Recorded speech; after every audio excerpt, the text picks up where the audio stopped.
नमस्कार दोस्तों, कैसे हैं आप सभी लोग? सभी स्वस्थ होंगे, मस्त होंगे। तो साथियों, आज मैं बैठा हूं दिल्ली से औरंगाबाद वाली ट्रेन में, और इस ट्रेन में मुझे कुछ यात्रीगण मिले हैं महाराष्ट्र के, और ये भी औरंगाबाद के हैं। और ये चार धाम यात्रा हमारे उत्तराखंड की पहाड़ियों से चार धाम यात्रा करके वापस लौट रहे हैं, और हम एक ही बोगी में हैं और आस पास से ही बैठे हुए हैं। तो इनसे बातचीत करते हैं कि इन्हें हमारा उत्तराखंड किस प्रकार से लगा और चार धाम यात्रा का क्या इनका अनुभव रहा।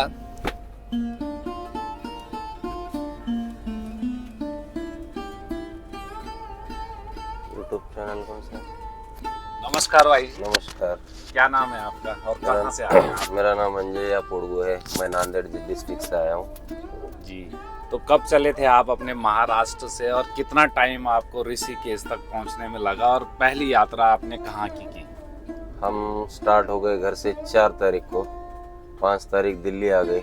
दिल्ली से हरिद्वार, और हरिद्वार से यमुनोत्री, फिर से यमुनोत्री करके गंगोत्री किया, बाद में केदारनाथ, उसके बाद बद्रीनाथ करके वापसी चले।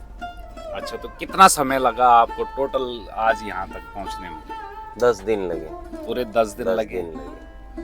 अच्छा, तो क्या क्या देखा आपने हमारे उत्तराखंड की सुंदर सी वादियों में? क्या क्या आपको कुछ नया लगा जो महाराष्ट्र से अलग था? नहीं, उत्तराखंड में नेचर कुछ अलग है, बढ़िया नेचर है। सिर्फ जमीन नहीं दिखती लेवल में, हर तरफ पहाड़ी पहाड़ी है, बढ़िया लगा।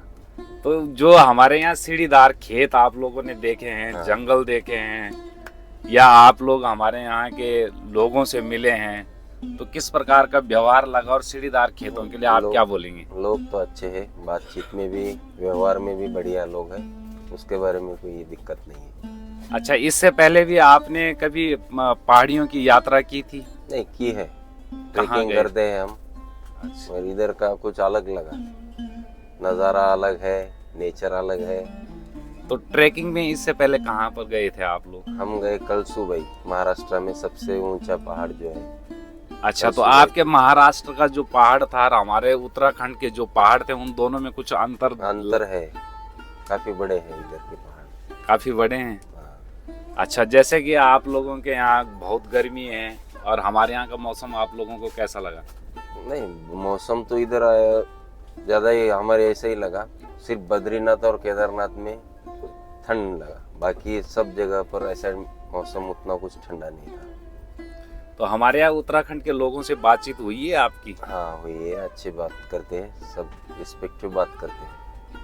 अच्छा, और खान पान के बारे में क्या कोई बोलेंगे दिक्कत नहीं आई हमें। खान पान के बारे में बढ़िया ही खाना मिला, हर जगह पर गए खाना बढ़िया मिला। सिर्फ इतना ही चेंजेस है, आपके यहाँ की जो दाल होती है सब मिक्सिंग, सब दाल मिक्स करके होती है। हमारे यहाँ हर दाल अलग अलग होती है। इधर ज़्यादा आलू का चलता है सब्जी। अच्छा, तो कोई पहाड़ी व्यंजन हटके अगर कुछ खाया हुआ आपने तो उसका नाम बताएंगे आप? नहीं, अलग से कुछ नहीं। बाकी इधर के सब फ्रूट जो है, लीची हुआ, बाकी वो क्या कहते हैं, छोटा एप्पल जैसा होता है जी।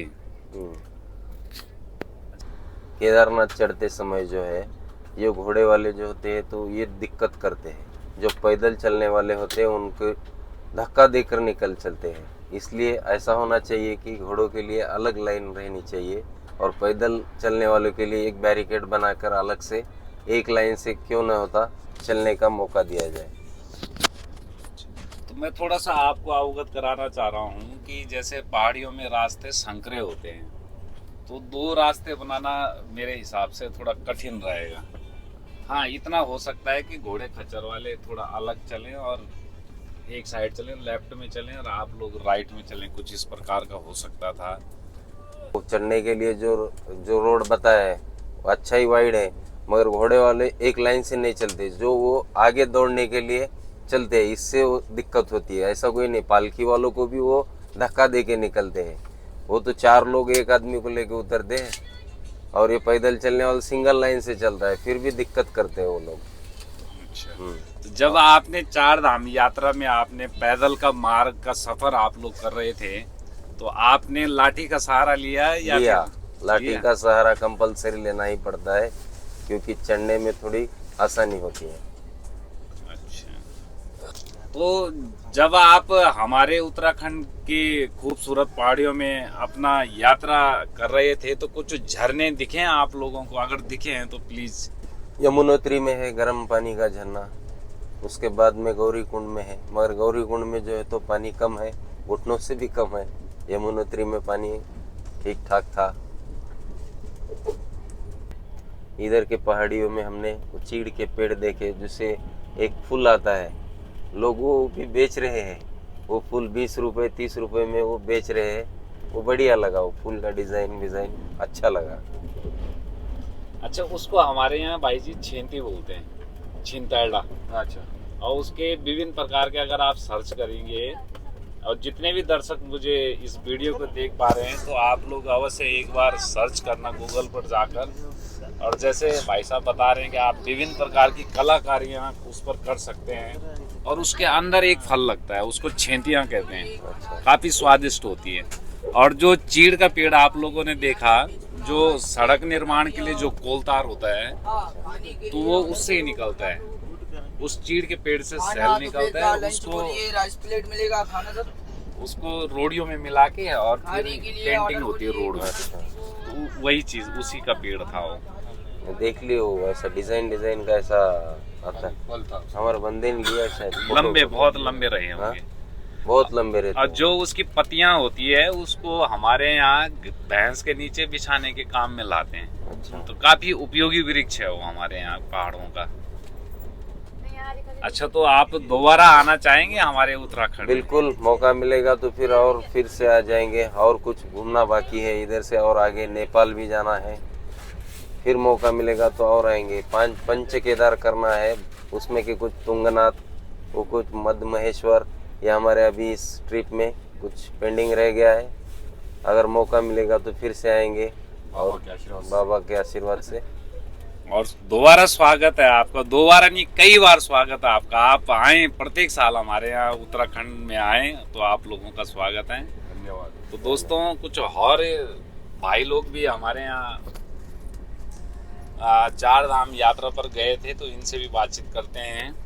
तो नमस्कार भाई जी। नमस्कार भाई जी। कैसा लगा भाई जी, आप चार धाम यात्रा पर गए थे? चार धाम यात्रा पे बहुत अच्छा लगा भाई जी। बाबा जी का दर्शन करके एकदम अच्छा हो गया। क्या बोले तो पूरा पहाड़ी एरिया, घाटी एरिया, सब वो तो नेचुरली वेदर एकदम क्लाइमेक्स वगैरह अच्छा लगा। हम जब जैसा गए वहां से निकले तक भी पानी नहीं निकला, खाली केदारनाथ से निकलते वक्त थोड़ा पानी गिरा। उतरते समय पानी चालू हुआ, समय बहुत सारा पानी लगा। पानी निकला यानी कि बारिश हुई? हाँ, बारिश हुई। भीगे आप लोग? हाँ, बारिश में? दिख गए। अच्छा, तो बारिश का लुत्फ भी उठाया हाँ, आपने? लुक होता है।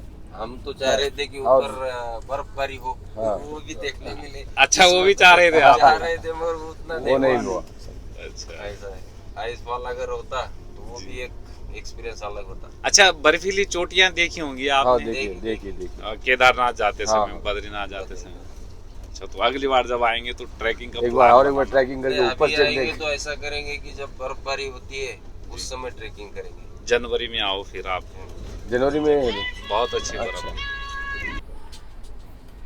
बाकी कुछ नहीं है वहाँ का, जो घोड़े खच्चर का जो है, लेकिन वो कैसा है, जगह छोटी है, रास्ता सकरा रास्ता होने की वजह से वो चलने में आसानी नहीं है। एक तो एक तरफ से घोड़े चलते हैं, दूसरी तरफ से पालकी चलती है, और बीच में से आदमी चलने के लिए जगह ही नहीं रहती। तो उसमें वो धक्का धक्की करके उसमें तो 2 आदमी गिर गए, हमें खुद को गिरा दिया 2 बार। इसमें भी क्रैंक आ गया। हाँ, तो वो बाकी सब अच्छा है, लेकिन खाली ये है, प्रशासन उसमें कुछ भी नहीं कर सकता। क्योंकि पहाड़ी को हाँ, काटा पहाड़ी नहीं जा काटा नहीं जा सकता, और इतने लोग को रोका भी नहीं जा सकता। रोका भी नहीं जा हाँ, वो आने वाले तो आने ही रहेंगे। इतना फिर ये भी अभी अगर मैनेजमेंट ठीक से कर दिया जाए ना तो हो तो सकता है, possible लेकिन है। कैसा है वहाँ। वहाँ पे मैनेजमेंट नहीं है। हाँ, स्पॉट पे जब होती है चेकिंग, वहाँ से निकलते हैं तो आगे कोई ना तुम्हारा प्रशासन का कोई इंसान है, ना कोई है, कुछ भी नहीं है। कोई भी नहीं है। वो बस उनकी चलते रहो। उस मनमानी- यात्रा पड़ाव में पुलिस नहीं थी? नहीं, नहीं वो खाली क्या है, चेक। या विदाउट ड्रेस में रहे हो, क्या पता आप? नहीं, पता ना। पुलिस वाले है, लेकिन वो कुछ भी नहीं कर रहे हैं उसको। जो भी है, क्यों तो कैसा है, उनको कोई ये जो खच्चर वाले हैं उनको ही दबा रहे हैं कि वो ही उनका प्रशासन है, ऐसा लग रहा है हमको तो। सब मिट जा रही है वहां जाने के बाद। दर्शन करने हाँ, के बाद। जब भी हम नीचे से चल रहे थे तो हमें लगा कि भाई आगे चल सकेंगे या नहीं, लेकिन जब ऊपर चले गए तो ऐसा लगा ही नहीं कि हमने इतना चल के ऊपर आए। हाँ, पुराना घर जो है सो हम उसका हमें पता नहीं तो क्या बोलेंगे वो जैसे इधर बर्फ गिरती है, पानी गिरता है, इसके वजह से वो ऐसे बनाए वाले हैं। हाँ, बराबर पठाली है। के मकान हाँ, कहा जाता है, जो तो पुराने तिरछा हाँ, बनाने का हाँ, कारण वही था। है जो पानी नहीं रहना उस पे, या बर्फ गिरी तो निकल जाना, पेठा है आगरा स्वीट है, इसीलिए वो पेठा वैसे है। बनाए वाले। पेठा मिठाई हमारे इधर भी आते हैं, जैसे कौलारू बोलते हैं उसको, पुराने मकान थे जब, अभी नहीं है, अभी सब तो कंक्रीट का हो गया इसी। अच्छा, तो जितने भी महाराष्ट्र के आप लोगों के मराठी भाई लोग, उनके लिए क्या बोलना चाहेंगे आप इस वीडियो के माध्यम से, या देश के अन्य राज्यों के लोगों को क्या बोलना चाहेंगे आप? तो अब क्या बोलना कि लोग है वो तो एक बार जब जैसा बोलेंगे मरने से पहले 4 धाम करना ही चाहिए। ये आखिर का ही है। तो त्रियुगी नारायण केदारनाथ से पहले जहां पर आप लोग रुके होंगे सोनप्रयाग, तो सोनप्रयाग से 12 किलोमीटर ऊपर त्रियुगी नारायण है। और त्रियुगी नारायण के विषय में कहा जाता है कि माता पार्वती ने 7 फेरे भगवान भोलेनाथ जी से उसी स्थान पर लिए थे, और वो माता पार्वती जी का मायका माना जाता है त्रियुगी नारायण। तो आप लोग जब दूसरी बार आए वहाँ जाए जरूर। तो परिवार सहित आए और दोबारा वहां पर फेरे फिरे आप लोग। और कहा जाता है कि जो भी वहां पर फेरे फिरता है वो 7 जन्मों तक नहीं, अपितु जितना आप सोचेंगे हाँ। उतने जन्मों तक आप दोनों साथ रहेंगे। हाँ उस बंधन में बन जाएंगे।